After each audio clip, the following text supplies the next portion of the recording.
It's time to accelerate. Hi, I'm your host, Andy Paul. Join me as I host conversations with the leading experts in sales, marketing, sales automation, sales process, leadership, management, training, coaching, any resource that I believe to help you accelerate the growth of your sales, your business, and most importantly, you. Hello, and welcome to Accelerate. I'm really looking forward to talking with my guest today. Joining me is David Hood, CEO of VanillaSoft, the industry's leading software for sales by phone. David Hood, welcome to Accelerate. Hello, Andy. Thanks very much. Oh, great to have you. So take a minute and introduce yourself. Yeah, sure, absolutely. So VanillaSoft, we've actually been in the inside sales space for over 10 years now. Leaders, pioneers. Absolutely, because even in those 10 years, we've seen huge changes. So I actually started off in software sales back in the early 90s. And I remember, being amazed by the systems that were available then, ACT and Maximizer. And I just thought it was fantastic. And Goldmine. But it was, account management, the, inside sales back then was really the person that was on the phone taking orders. That was about what it was limited to. They'd call up and say, how many units do you want? The work was done by the salespeople. And then, come 2005, we were looking around and one of our founders had a boutique telemarketing center selling very high-end types of goods, concert tickets, opera. Mm-hmm. And they were trying to find a technological solution that would work for them. And they realized that there were two choices at that point. You had either the real account management-based software like the ACT, the Maximizer, the starting of Salesforce and that, or you had the real telemarketing, the ones that you receive at home trying to sell you long distance, just those predictive dialers. And at that point, they realized that there was really a lack of something for true inside salespeople who were doing more than just taking orders, but who weren't doing true account management. And so we started, that product started off in 2005. And since then, it's just amazing to see how inside sales has become so important to so many organizations. Yeah, I think that what I find interesting, though, is that inside sales has really existed, at least the account executive part of it has really existed forever, right? Unless you were a true door-to-door sales, and I certainly started my career doing door-to-door sales. I was selling computers, but my job was I had a geographic territory, and I'd go to a business park and park my car and go make sales calls, walking a business park. But the days I wasn't doing that, I was inside. I was prospecting via phone. And it's absolutely true. If we call anything being done over the phone, we kind of lump that into inside sales. We've been selling by phone for ages and ages. But I think what we are seeing is the difference between, I guess, probably two things. One is the volume. The old method in a lot of companies used to be, named accounts, limited number. You had a different way of getting, leads in as well back then. You didn't have the internet to be able to drive people in that you had not really identified in any way yet. So therefore, the first touch was a lot more than, back in those days, you either had to call them up personally, you had to visit them, you met them at shows. So I guess it's there's a couple of different things. One is with the different technologies now, I think that you're seeing a lot more end-to-end sales, long distance. And long distance almost always involves the phone. So unless it's simply an internet order, any other sale that's done long distance without a visit is going to involve conversations. And so with all the different, what really comes to mind are things like the web demo types of software. And as people got used to purchasing items without necessarily meeting somebody, I think this just opened up a lot of opportunity for companies to not only be selling, products that were only $20 a month or $100 total without ever having a personal encounter. We're now seeing people selling products that are $60,000, $100,000, where there may never actually be a personal meeting. And you just would not have heard of that. Even back in 2005, that was very rare. Whereas now, I go out and I visit firms that we're working with, and I can't believe the products and the services that they're actually selling end-to-end using the phone and, other communications like email, SMS, web demos, and such. Yeah, I think that given the sort of way technology has enabled more subscription-based services being sold. That, as you said, in your software days, that used to be, hey, here's a corporate license, you get X number of seats, and it's lump sum. Evolved over time to this monthly subscription service. Is, I think the perceived risk on the part of the buyer's perception of the risk helps contribute to that, right? I mean, so their ability to discontinue using something that before they may have made this huge investment, they felt they're really compelled to use it, even if it wasn't perfect for some period of time. Now there's less of that incentive. So I think that facilitates a lot of the sales. Yeah, I agree 100%. I mean, in sales, we know it's all about risk and about fear to a certain extent, right? Everyone's always worried about whether they're making the right decision. And a lot of the sales process is simply making people comfortable that, one, either they're not making the wrong decision, or that two, even if they are making the wrong decision potentially, that there's not a tremendous amount of risk to it. And you're right, new technologies have new pricing models have allowed us to help address part of that. But I also just think people are getting much more comfortable with the idea that they don't need a handshake. I mean, I think it's a generational thing, but I also think it's a technological evolution.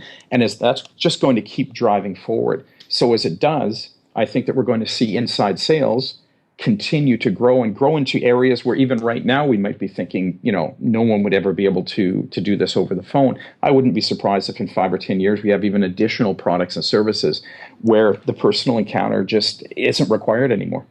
Yeah, well, I mean, it makes sense. I mean, even IBM, I know in their inside sales group, their inside salespeople sell the full line of products.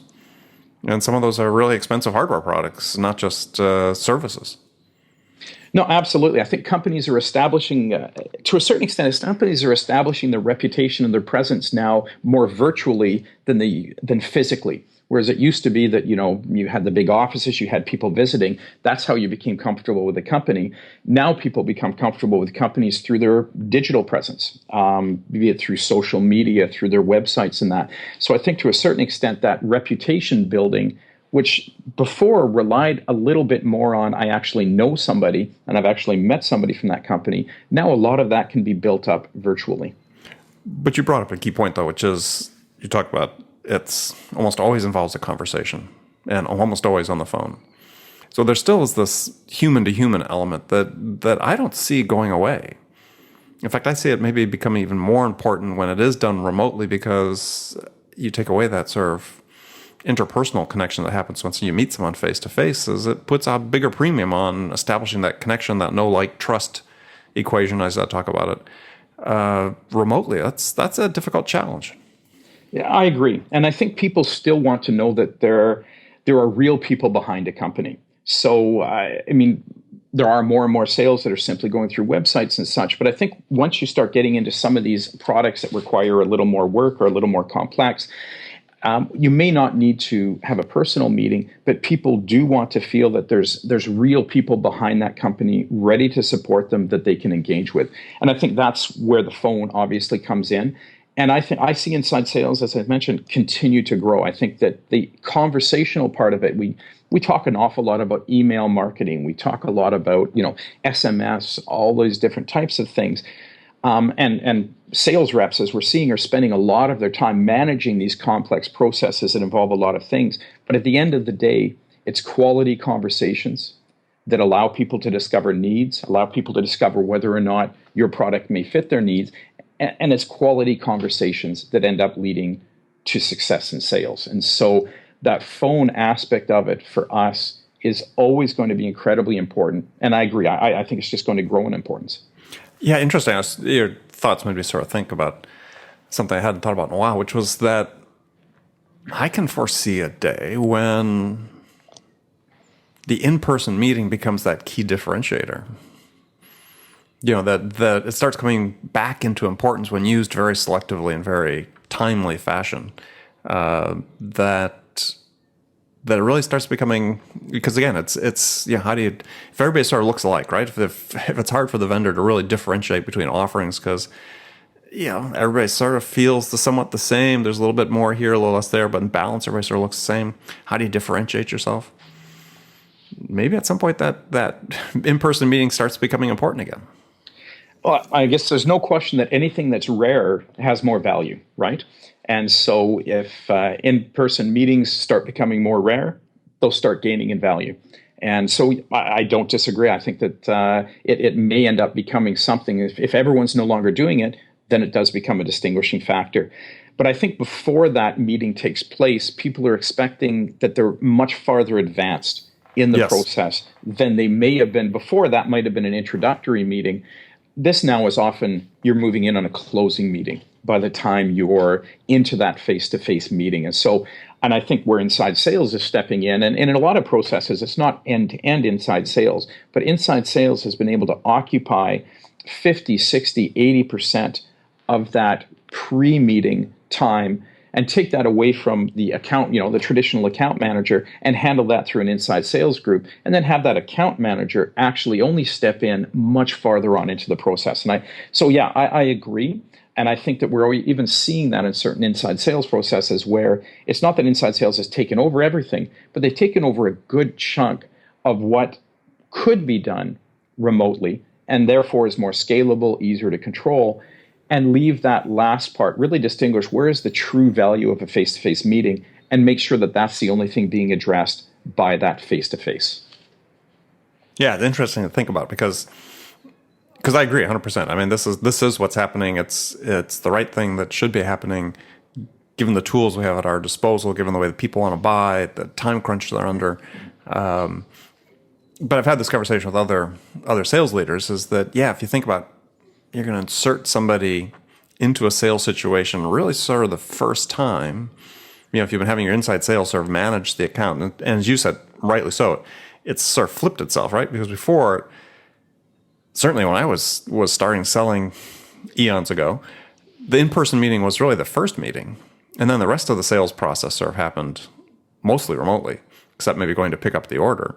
And maybe you had a demonstration or something. But now we're saying we start remotely and maybe narrow down to a point where you do some in person at some point, but then you're inserting a new person into the equation.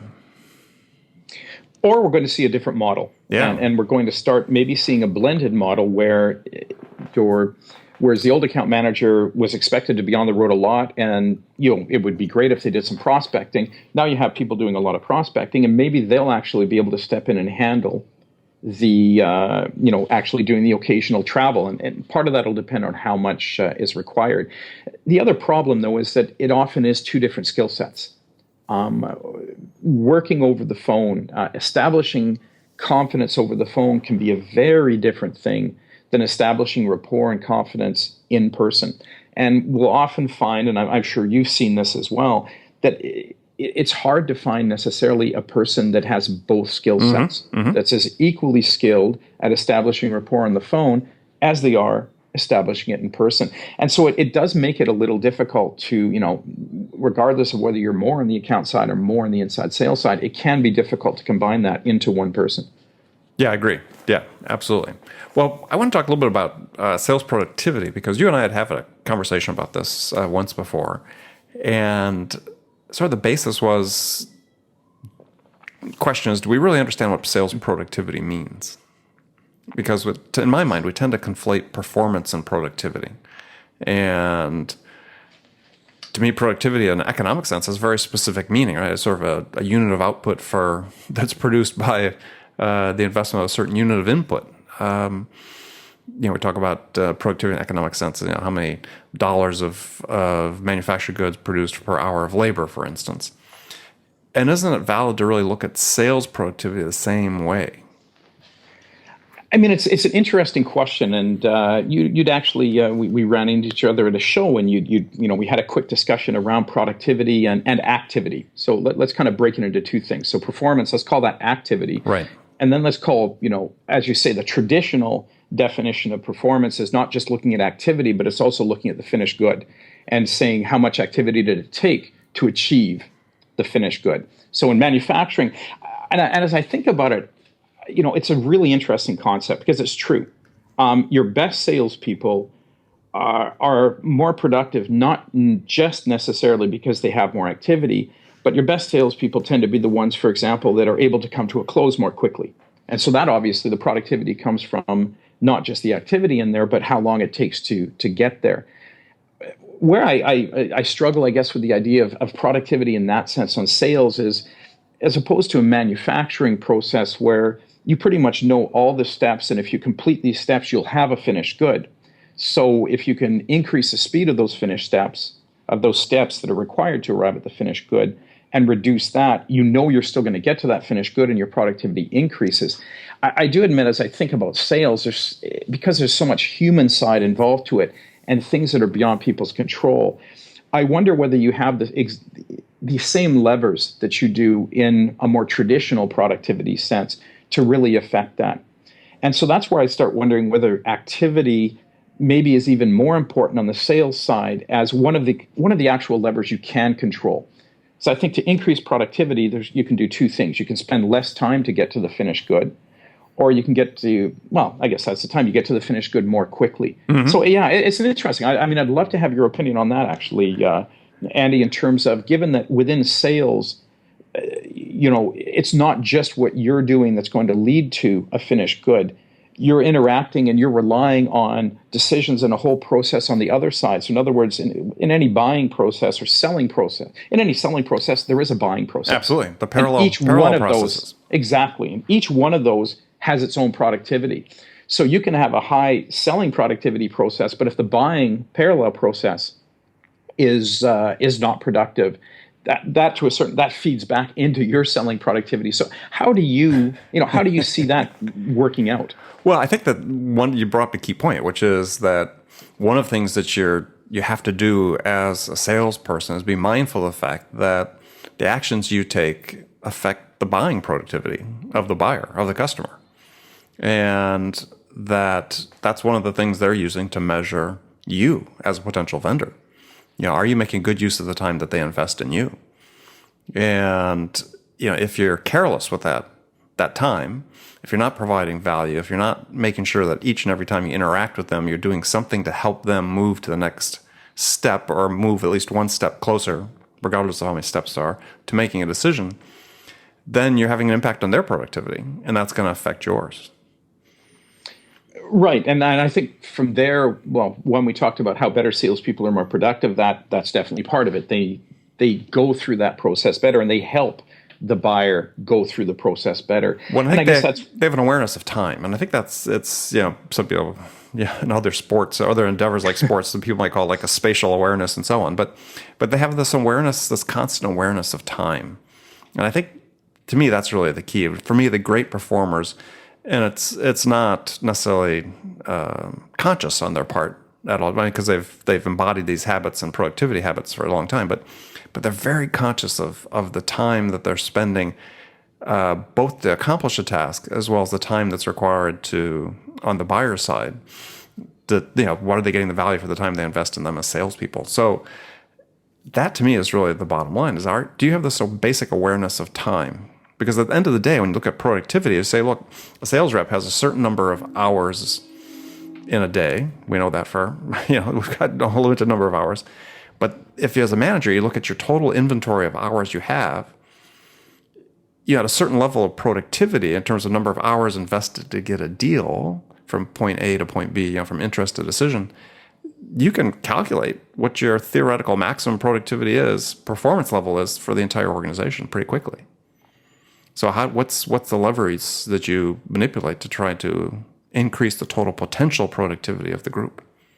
Right, I agree. And those levers, as we look at them, you've got a limited number. And I think one of the, training in sales is obviously a huge thing. So I think a lot of that training is referring back to what you're talking about, is how do you manage the buying process more than the selling process. Is, if we want to go back to kind of the game analogy, and I'm a huge tennis fan, you're conscious of time and making sure you're not wasting the other person's time, but you're also conscious of what you do and what kind of reaction that can provoke on the other end. Exactly. And so you're constantly, it's a bit of a game in that you're trying to make sure that you make a move and that you do something that's going to elicit the type of response that you're looking for.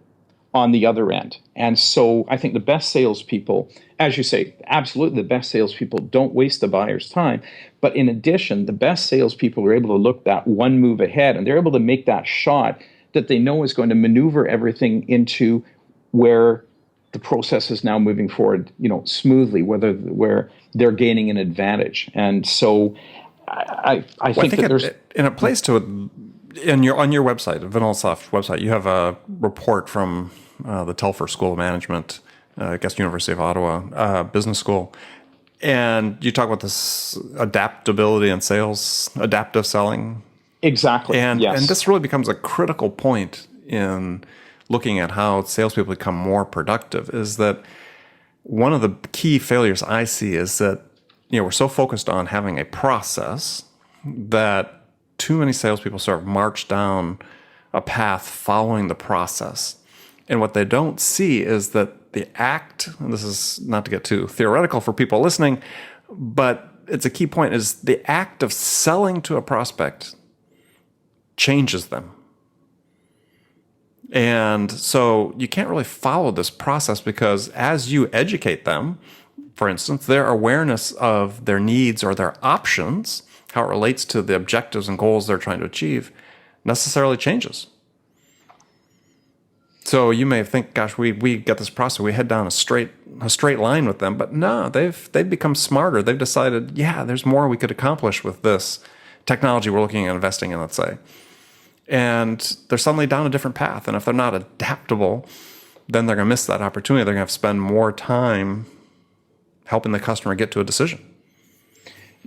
Exactly. And, at VanillaSoft, we strongly believe in how technology can help through automating certain tasks. But we spend a lot of time speaking to people about what do they need to be looking at automating. So the idea here is not to automate salespeople.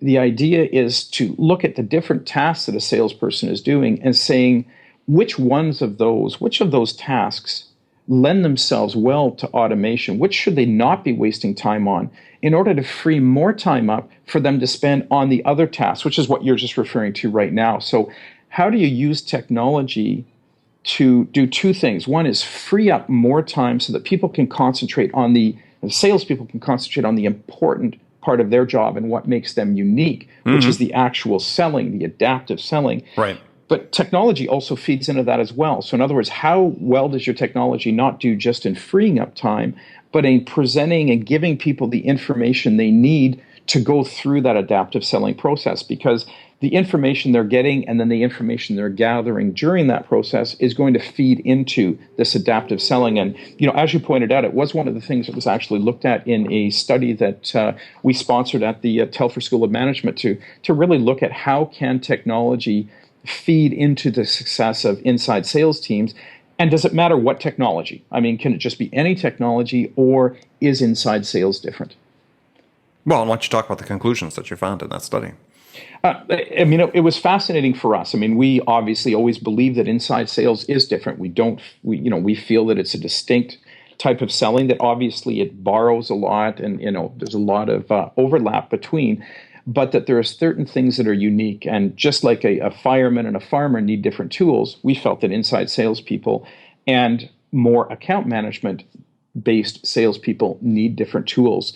And so what this study did was set out to do a couple of things, but one main one was to not just look at, does using sales technology help inside sales groups, but also does the type of technology that they're using make a difference?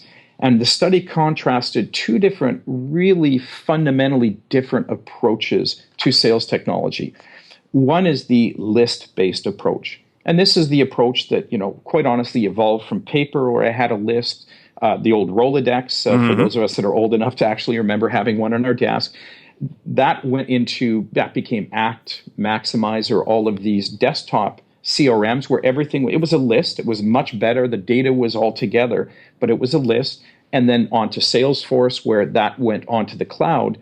But all of these were list-based. So basically, I go into my application, I've got a list of people, I choose somebody, I do something, and I go back to a list. So there's that approach. And they contrasted that with a queue-based approach, where instead of working off a list, people are working off of queues. So there's predefined management logic, which is applied so that when I, as a salesperson, go into my application, as opposed to being presented a list, I'm actually presented a lead or a contact to follow up on. And once I'm finished doing something with that contact, as opposed to going back to a list again to then choose again, I'm now presented with the next one. And this is constantly in real time being restacked, reordered based on the caller feedback, based on the predefined admin logic. And so the study, wanted to look and see what difference does this make. And it really looked at 4 different things: was adaptive selling, competency. So how does the approach feed into competency? The effect on lead follow-up. As we all know, lead follow-up has become probably one of the most important things in sales now, where it used to be that you needed an average of 2 follow-ups to close a sale. They're now talking about 7 to 8 follow-ups. Mm-hmm. And so if you fall below that, you can be putting in still a tremendous amount of effort and spending a tremendous amount of money. You're not going to get the results. And then the 4th thing they looked at was kind of that good old call productivity, or let's call it call activity after our discussion of, are people actually making calls? So the study wanted to look at the 4 of these things and how did the technology affect it. Very interesting. So it found that basically, regardless of the type of technology used, they saw a positive correlation in terms of the adaptive selling and competency. Both of those increased. So the ability to use adaptive selling increased with the use of technology, which I don't think is a surprise to anybody, because part of adaptive selling is the ability to use information you have and to gather information, retain it, and use it. So technology increased both of those. What was probably even more interesting for us was when they started looking at some of the activity-based things like effort on lead follow-up and call productivity. They saw a significant difference between what type of technology you're using. So to maybe just throw out a couple of figures, when they looked at call activity or the number of calls, they saw that on list-based systems, there was an average of 8 calls per hour. And they contrasted that on the queue-based systems with an average of 24. And so, just to be clear, VanillaSoft is a queue-based system. VanillaSoft is one of the queue-based systems, right. Absolutely. Now, in terms of persistency, in other words, it's one thing calling somebody, but now you need to call them back. You need to follow up. They found that there was a median contact attempt of 1 and an average of 2.2 when it came to list-based systems. And that compared to, with the queue-based systems, a median of 8 and an average of 9 follow-up attempts. So in other words, the queue-based systems were much more effective in driving salespeople to do follow-ups.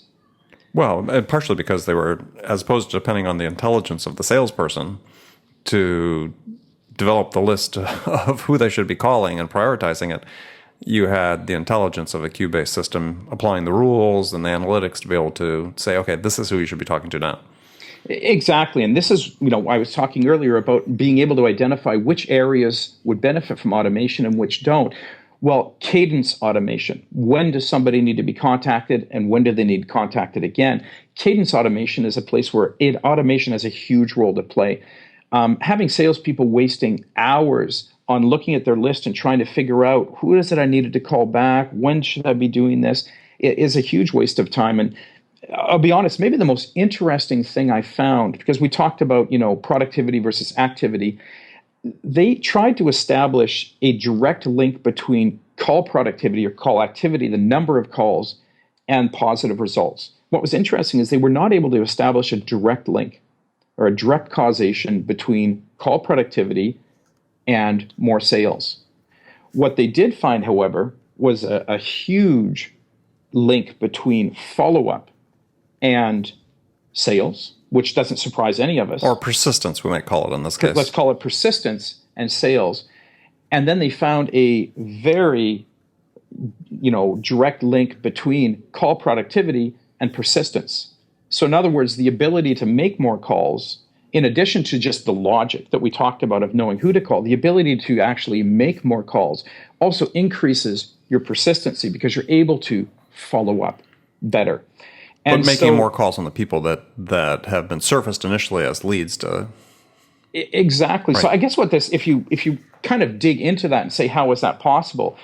What this kind of really means is if, it doesn't matter if you're making 8 calls an hour or 24 calls an hour if you're only calling everybody once. If I just take a huge list exactly, and just never call back, call productivity is not going to have a large impact on your results.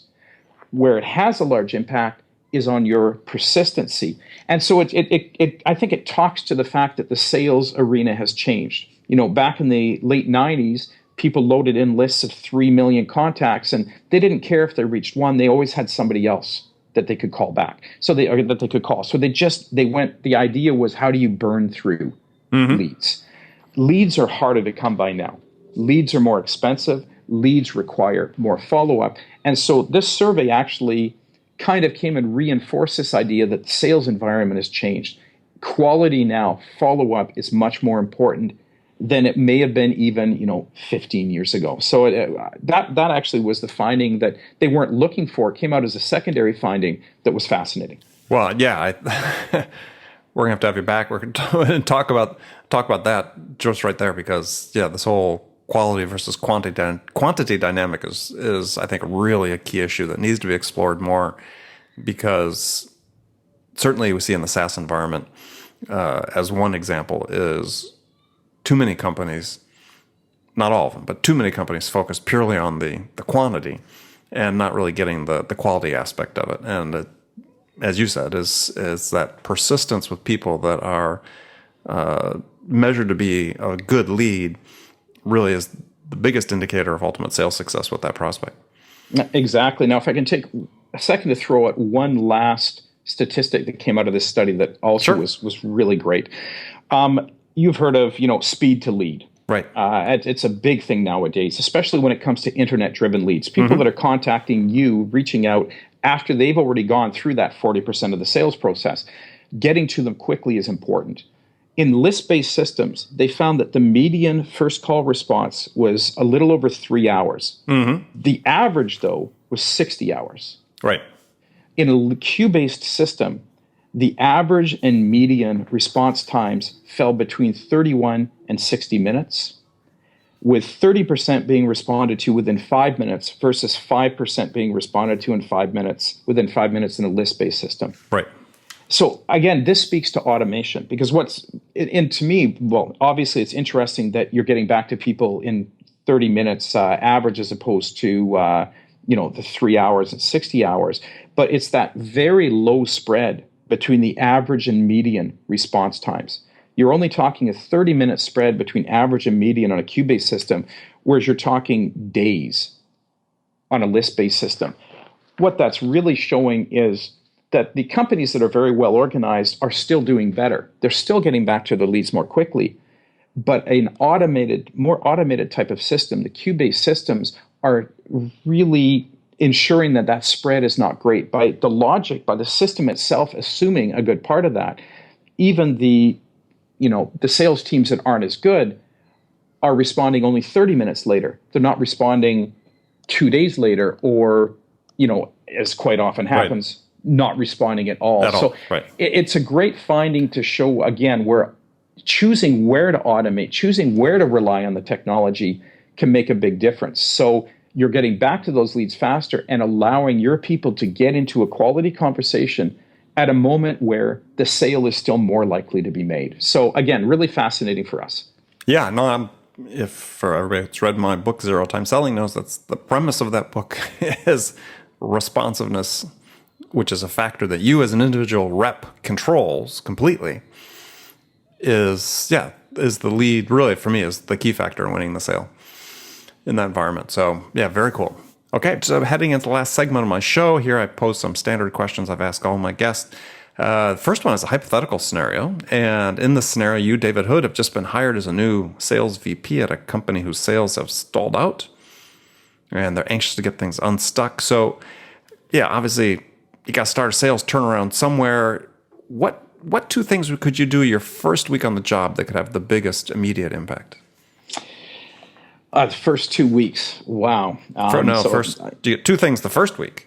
Two things the first week. So, I mean, honestly, I've always believed that the first thing you need to do is to make sure you actually understand what's going on. And Yes. so I'm not a big person for walking in and feeling that what I did in the previous company is necessarily going to work here and being prescriptive about that. So I think the first thing to do is to try and get a better handle on what the sales issue is.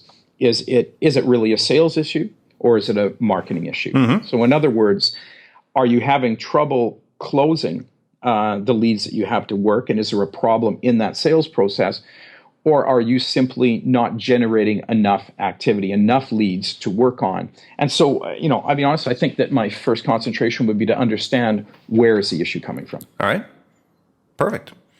All right. So here's some more rapid fire questions for you.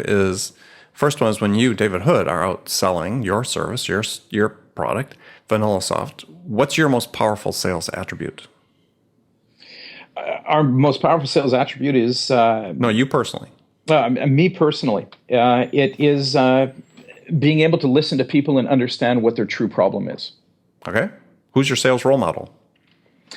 My sales role model would date back to my very first sales job at Corel Corporation. Was my boss there by the name of Jim, and I've always followed in his footsteps.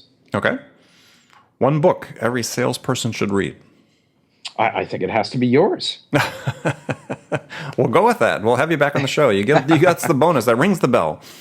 But I appreciate that. So last question for you is, what music's on your playlist these days? A hard question for me. I'll be honest. I do not listen to a lot of music. Oh, okay. All right. You listen to podcasts? I do listen to some podcasts. Okay. So any podcast in particular, other than this one, which I'm sure you're a fervent fan of? I cannot say I have a favorite. No. All right. Well, good. We'll let you off the hook with that. That's good. Well, so David, thanks. It was a great talk today, and we'll definitely have you back and continue the conversation. So how can people find out more about VanillaSoft?